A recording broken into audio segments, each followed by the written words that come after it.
Greetings and salutations, friends. Now, before I even begin, I have a slight warning. As you might be able to tell during the course of this video, I am unfortunately getting quite sick, so while I'm still able to record without it impacting too much upon my voice, well, you might be hearing the impact during the course of the video, and if you do, I apologize, but, you know, I figured it'd be better to just get the video out there, even though it might sound a little strange, rather than just skipping this week entirely, because, as it looks, I'm not getting better anytime soon. That out of the way, though, the Kingdom of Bretonnia, land of chivalry and honor, noble lords and shining armies of knights, and blessed with the miracles of the lady herself, and also home of a minor and much ignored subclass of filthy peasants that are exploited, and rightfully so, in every conceivable way by their betters. Geographically, Bretonnia is the second largest old-world human nation, at roughly one-third the size of the Empire, and lies on the Empire's western borders, right over the Grey Mountains, and are divided into 15 provinces, which are usually ruled over by a duke or a higher noble. Now, to any French speakers amongst you that I haven't chased off already with my various French jokes, you might want to just mute the videos for a little bit while I list them all, as I will undoubtedly be butchering the French names. The 15 provinces are Couronne, L'Angile, Lyonnes, Artois, Gisorox, Mousillon, Bourlux, Baston, Montfort, Aquitania, Brion, Quinels, Paravon, Carcassonne, and, technically, a part of Bretonnia, the Forest of Lauren. Though, as the Wood Elf players amongst you probably already know, the inhabitants of the Forest of Lauren are somewhat free-minded, shall we say. Now, Bretonnia is a land of a rather strict hierarchy, where the king is considered the absolute authority on essentially all matters. The king owns every last meter of land, he owns every last tree, he owns all the rivers, he owns all the rock, he owns all the deers that run around in the forest, he owns absolutely everything. And he doesn't just own it like the Emperor Karl Franz owns things in the Empire, he literally owns everything within the country. And as such, anyone that lives in Bretonnia is essentially just leasing the land from the king. Under the king, there are various classes of nobles, the foremost amongst them being the dukes, who are usually entrusted to govern the various provinces and larger towns. Beneath the dukes we have the marquises, the earls, the viscounts, and the barons, ranked in that order of importance. Each of these nobles are then again served by several knights. The amount of knights vary between the nobles and their ranks. For example, it is possible for a baron to have more knights sworn to him than a viscount, although relatively unusual. It's possible. But no one has more knights than the king, because, well, technically, all of the knights are the king's knights. They do not technically hold the titles the equals of viscounts, barons, etc. Rather, they usually possess some local title given to them by their liege lord, like protector of that clump of trees over there, or mayor of filthy peasant village number 2. Usually slightly more grand-sounding than that, but that's essentially what it boils down to. Additionally, each of the larger nobles, as well as the knights, has his own force of men-at-arms, chosen from the more physically able peasants, or, in the vast majority of cases when it comes to Bretonnia, the less physically hobbled peasants. In return for their service, the knights are given pensions and castles and the ownership of pretty damn huge tracts of lands. and in return for their service, the men-at-arms get, well, some of them might be paid, if they're extremely lucky, and they get tiny little pieces of land that you might be able to feed a family off of if you're just a little lucky, but, you know, at least you've got something that is technically your own, which is an extreme rarity within Bretonnia. All in all, Bretonnia is a pretty rural nation, with fairly large tracts of land more or less uninhabited, with the villages and towns usually centered around castles in which live the local lords and their knights. And there are essentially no cities within Bretonnia. There are very large towns, like the major trade hubs and some of the larger port cities, but they cannot be equaled to the fortified towns of the Empire. They're more equal to what you might see in medieval settings, where you have a castle with essentially a bunch of houses, shops, temples, and other civilian buildings that have sprouted up around the castle over the years. Now, some of these towns are very, very large indeed, and can hold many thousand people, but compared to the massive walled cities of the Empire, they're not too much to brag about. Additionally, Bretonnia has a rather brutal society. Bretonnian levels of oppression would make even the Soviet Union at its worst ask them to dial it down just a notch. And even during our own feudal age, it's pretty damn hard to actually find a system of oppression quite as brutal as the one in Bretonnia, where essentially all forms of learning is strictly prohibited. The only way a peasant will ever learn to read, much less write, is if he has been selected by his lord for some special task, or if he has, by some coincidence, been recruited into a local temple, in which case he might learn to read and write, mostly so that, well, he can write down whatever laws the local lord has decided to put in place. As such, you can imagine that Bretonnia is not exactly a land of science, and as such there is essentially no technological invention actually taking place.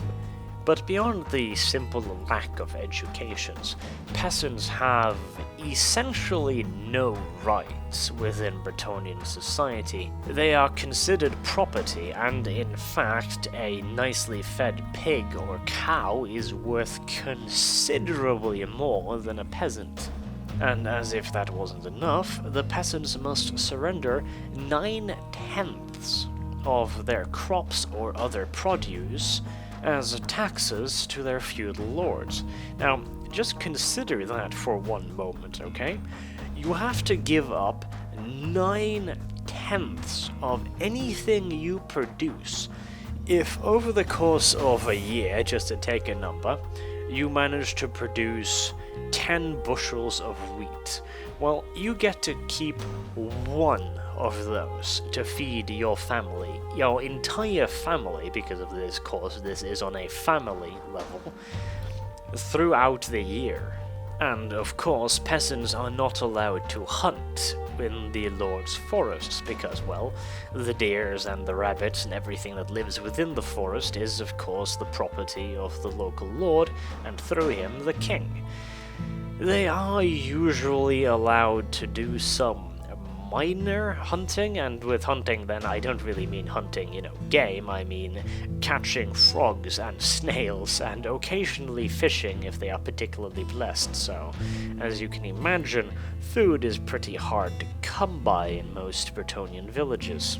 They are also not allowed to leave their home province unless specifically allowed so by the local lord. And as a result, a certain degree of inbreeding is essentially unavoidable, and many peasants are afflicted by various handicaps like club feet, extra fingers, lacy eyes, and many other similar minor mutations that occur from the act of inbreeding. And as if all of that was not enough, the Bretonnian system of justice is slightly lopsided, shall we say. A peasant who is caught stealing, or God forbid, poaching, is usually just killed, usually by hanging, or if the local lord is feeling feisty, he gets to take the place of whatever game he killed, so, he lost a deer, but at least he gets to kill himself a peasant. And, of course, there is a particularly nasty punishment for any peasant stupid enough to attack a noble. Because, of course, in a system this oppressive, you've got to have some pretty goddamn serious consequences for rebellious action, otherwise the peasants would most likely be spending what little free time they have sharpening their pitchforks. The punishment I mentioned is that the peasant in question, if not just simply killed by the noble or his bodyguards, he and his entire family will be tortured and slowly dismembered. While those of lesser sin, those who are merely friends or acquaintances of the rebellious individual, will merely be crippled. And just to finish it off, well, there is essentially no way to advance in Bretonnian society. It's pretty goddamn close to impossible. There is a small but slowly, very slowly, growing middle class of commoners, usually referred to as freemen, who make up the professional traders and merchants, essentially, of the Bretonnian society. These are usually literate, having been able to either teach themselves or having gained the knowledge through temples or by monks living at the temple.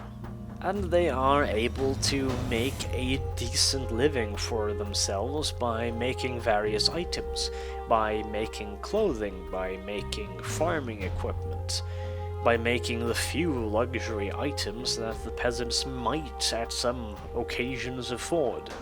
And while they are, by Bretonnian peasant standards at least, relatively well off and free to move around Bretonnia, though with the permission of the local lords, of course, they have to swear fealty to a local lord or landed knight, so again, they're essentially still just the property of the local lord, but at least they're rewarded slightly better. And any higher education is the same. Scholars, advocates, doctors, this kind of things, they are all only allowed to take these educations by the direct instructions and acceptance of the local lord.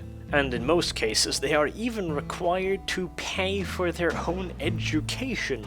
And of course, the local lord will very generously lend the poor peasant the money he requires in return for, well, eternal servitude. So, it's a pretty shitty job, but somebody's got to do it, right? But again, at least they're better off than the proper peasants.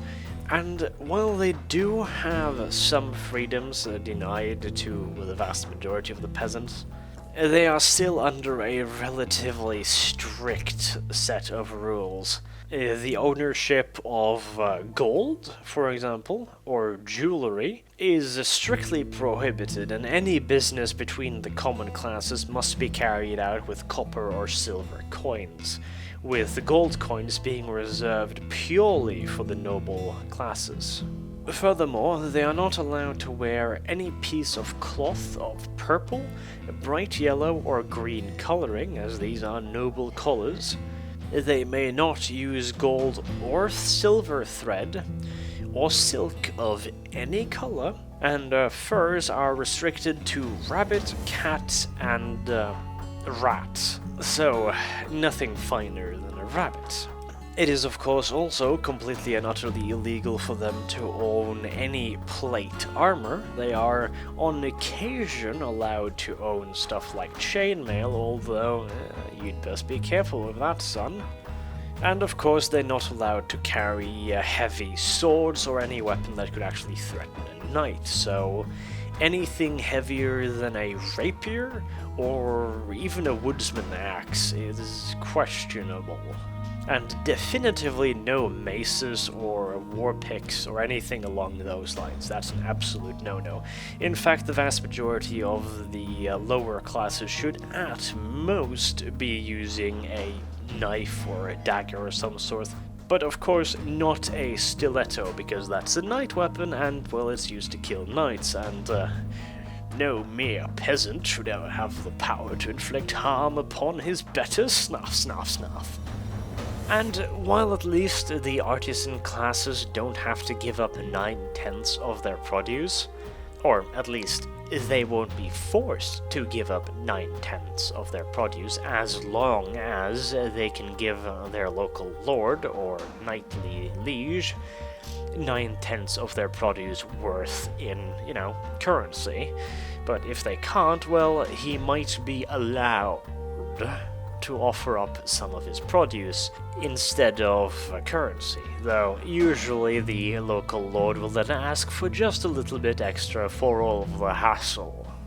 The one freedom allowed to the lower classes in Bretonnia is essentially freedom of worship, although even that has some limitations. They are allowed to worship some of the recognized deities of the Empire, for example, Mor, Manan, Verena, or Shalia, though Sigmar is frowned upon because, he's just a man in Bretonnia and he's not a proper god, so damn you for thinking he is. Though, of course, if you're going to be worshipping anyone except the Lady of the Lake, you will of course have to pay just a small tax, because, we wouldn't want to be offending the gods, would we?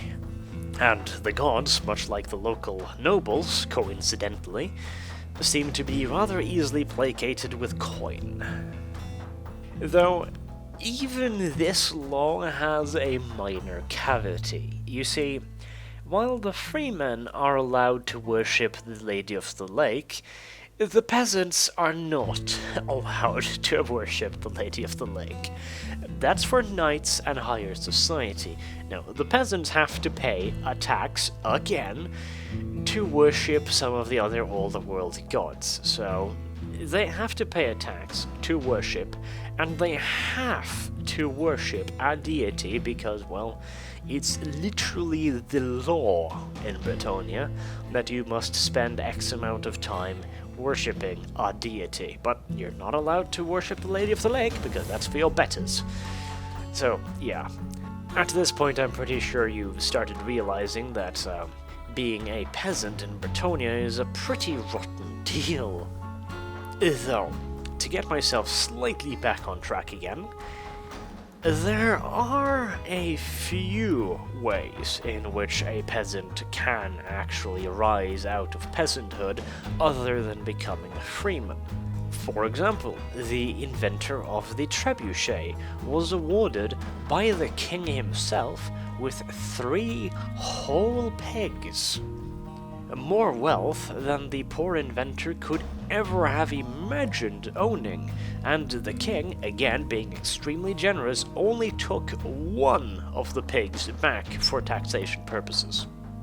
And he even awarded the lowly artisan the opportunity to serve the king himself rather than the local lord.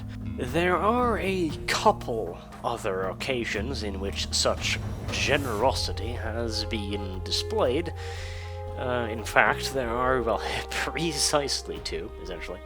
The high nobles of Bretonnia have, at a couple points, well, 2 times exactly to be precise, granted even greater rewards. They have, on 2 separate occasions, granted knighthoods to common peasants. Now, true, on both occasions the peasant was immediately killed in his first battle by mysterious stab wounds to the back, but hey, details.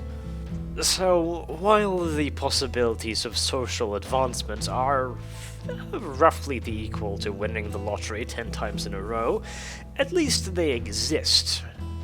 And this combination of incredibly harsh levels of oppression and just that tiny glimmer of hope are the tools used by the Bretonnian nobles to keep the vast majority of the population, as they are peasants of course, in check.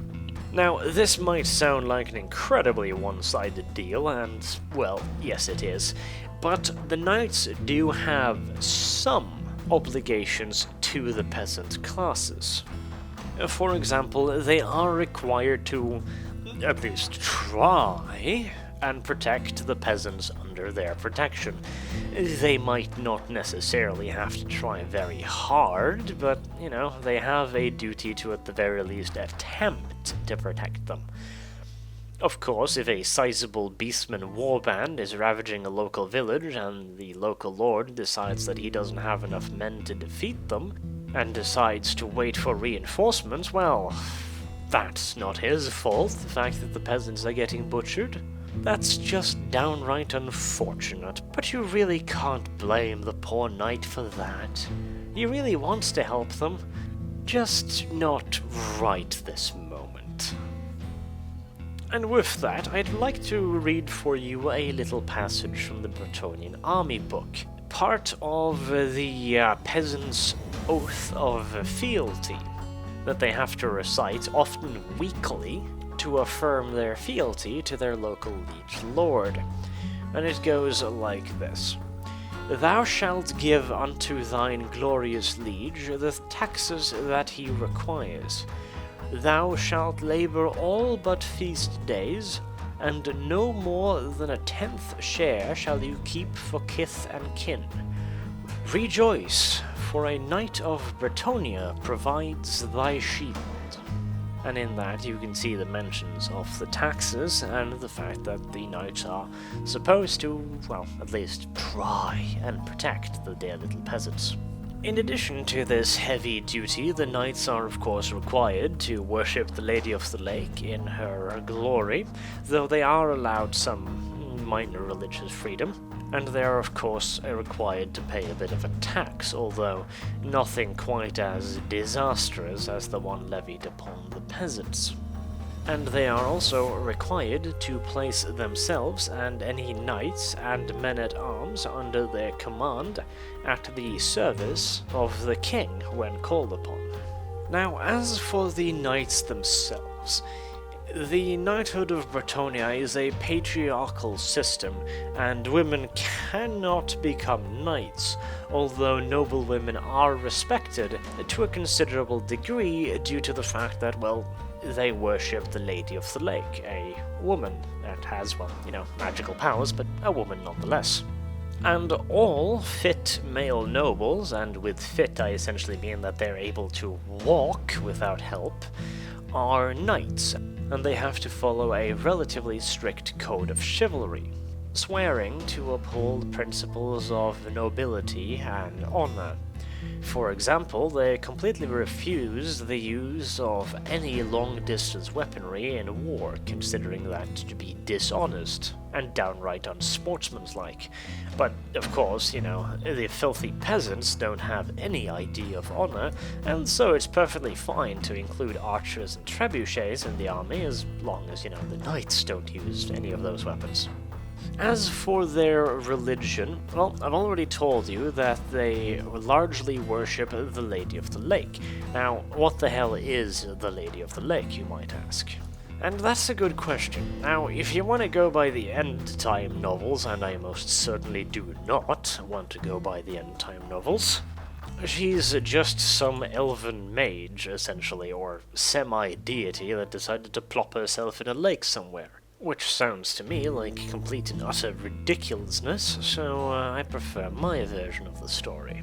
Now, to start out my little explanation of my version, I'll begin with the origin myth of the Bretonnian kingdoms. In the beginning, Bretonnia consisted of a bunch of loosely allied tribes, much the same as in the Empire.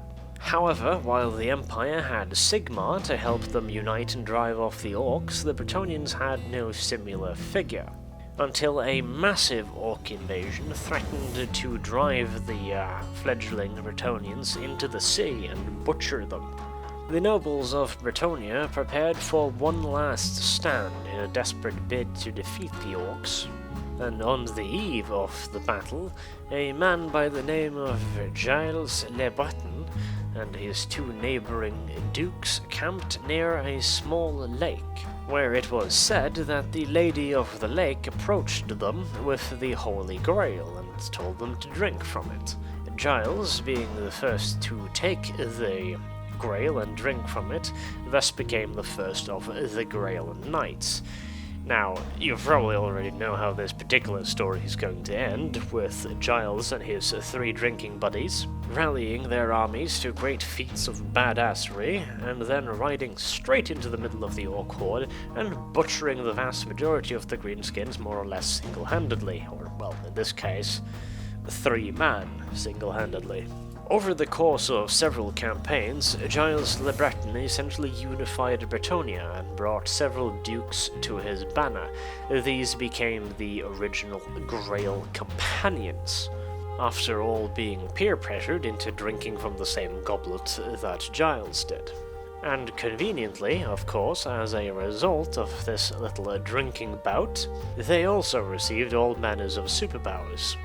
However, the hero Giles was not to see the end of his quest, as he was killed by a battle against the Orcs by a black-feathered arrow who hit him and pierced his armor. Now, already there I have a few gripes with that story, because first of all, an orc has to have actually hit the bastard, which is unlikely in the extreme. Second, it has to have actually penetrated his armor, unlikely again with the shoddy workmanship of the orcs. And thirdly, the orc is going to have to hit him in a place where his armor is weakest to actually penetrate his armor with an arrow, because again, orc bow, shoddy workmanship. And so, the young hero, who up until this point had been essentially invulnerable, died to a single arrow wound, and so dying, he asked his companions to carry him to a nearby lake, which, of course, conveniently, there was a boat just lying by the side, and his friends decided, well, we might as well dump him in that. And having done so, the boat magically rowed its way out into the lake, where he was then assumedly joined with the lady, or alternatively eaten by the river troll, who uses the boat as a particularly obvious trap for particularly large idiots. Now, in the end-time novels, a lot of really silly stuff happens, but I do kind of like the fact that, this might be horrible spoilers if you haven't read the End Times novels, and if for some magical reason you decide you want to read some of those batshit insane pieces of fiction, then you should probably mute me now. Okay? Muted? Good. Fine. In the novels, it turned out that the Green Knight, a magical special hero you can use in tabletop, who is essentially the embodiment of Bretonnian chivalry and all of that stuff, a pretty decent combat unit, that would essentially appear whenever Bretonnia was in the most peril to save them, was in fact Giles Le Breton, which I can dig that. That's actually not too bad. Because, of course, before his companions unceremoniously shoved him out to sea, he of course left them with the last quote while still dying after several minutes from a single arrow wound. Left them with one last quote that went something like this: "In the time of Bretonnia's greatest need, when it seems that all hope is gone, I shall return to aid you."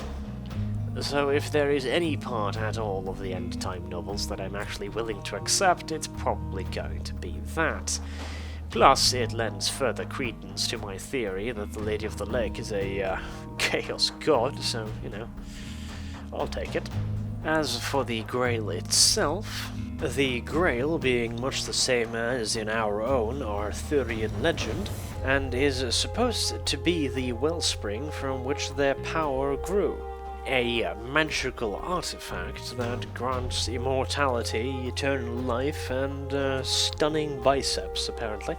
And the Grail, of course, as a magical artifact, is controlled by the Grail's owner that created it, that being, of course, the Lady of the Lake. And therefore she may bestow the blessing of the Grail upon anyone that she decides to be worthy of it. This blessing turns the chosen knight into a so-called Grail Knight, which bestows upon him well, fairly ludicrous levels of strength, power, and general combat worthiness. Which kinda makes you think, doesn't it? It almost feels like you've heard this before. Almost as if, well, I've heard of some mortals that are immortal and have obscene levels of strength before, except at that time I called them demon princes. That's odd, isn't it? Yes, it's very odd indeed. Essentially, my theory is very, very simply that the Lady of the Lake is a chaos god, and gains her power through the mass worship of the people of Bretonnia and via blood sacrifice. But wait a minute there, Arch. I have never heard anything about blood sacrifice in Bretonnian religion. Where the hell did you get that piece of information? Well, here's the interesting part. You see, the Lady of the Lake recruits her disciples, essentially, among youngest girls. And how does she do this? Well, she abducts any child, male or female, that shows some talent for magic before the age of 3 from her parents. Literally, at one point, as the child is growing up and it becomes apparent that it might have some sort of magical talent, fairies will come rushing out of the woods and snatch the child away from its parents, and then force the child into eternal servitude to a chaos god. And while the females are later rediscovered as damsels and enchantresses, the males are never heard from again. Now, that might have some more sordid reasons that I choose to not even entertain because... Which leaves me with the remaining conclusion that the Lady of the Lake probably eats them. Or, well, something akin to that anyways. And that sounds an awful lot like something a chaos god that was more or less created by a relatively small number of people might do to gain its power. While Sigmar has a much larger population at his disposal from which to draw power, he can create a far wider variety of miracles and etc. because he's just a much more powerful god. The Lady of the Lake, however, has a very, very small following, and as such it seems strange that she has access to so many miraculous powers.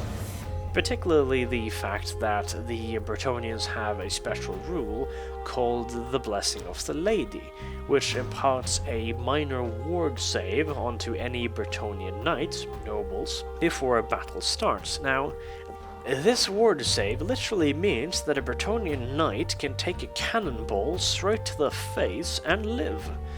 That sounds like some pretty hardcore magic to me. Not the kind of magic you'd expect a minor deity to be able to actually pull off. Especially not a deity with such a tiny amount of worshippers.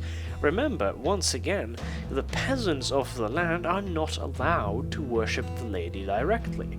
And while of course many of them do so in hiding, but even then, that seems like an awful lot of potency for such a minor deity. And in a way, you could say that the tyrannical king, well, I call them tyrannical because, well, you've heard the laws, he's pretty damn insane when it comes to his oppression levels, has complete power within the kingdom, allowing him to make and break laws at will. The lady has equal amounts of power, because, you see, the Bretonnian code of chivalry is not a fixed set of rules. It's not a fixed law. It is whatever the Lady of the Lake says it is at any given moment. She is the sole authority on this matter, and as such, as she communicates mostly through her damsels and enchantresses, they are the sole authority when it comes to chivalry and honor. And so, if the chief enchantress tells the king's knights that the king has become corrupt and evil, they won't hesitate to chop off his head, because, well, it's the only honorable thing to do now, isn't it? And while most kings have realized this fact and are doing their damnedest to stay on the good side of the lady, This essentially means that the Lady of the Lake is probably the most powerful political as well as religious figure within Bretonnia. Now, all this talk of blood sacrifice and chaos god might again make you think that she's some evil god in hiding. Not necessarily. I'm just saying that in the Warhammer universe there are very, very rarely pure good and pure evil. And I'm pretty sure that the Lady of the Lake is grayer than most, let's just say. Now, one last mention when it comes to the Lady of the Lake. She also has the power to call crusades and so-called errantry wars. Now, a crusade is, well, exactly what it sounds like. The Lady of the Lake simply says that some people somewhere have been doing nasty things with some things somehow, and send the Bretonnian armies of knights off to teach them the error of their ways. Often for dubious reasons, and with somewhat hazy objectives. And errantry wars are essentially the same as crusades, except while in a crusade pretty much every single knight is more or less duty-bound to take part, an errantry war, only those that want to take part need take part, and as such it is mostly the young, inexperienced knights out for glory that would take part.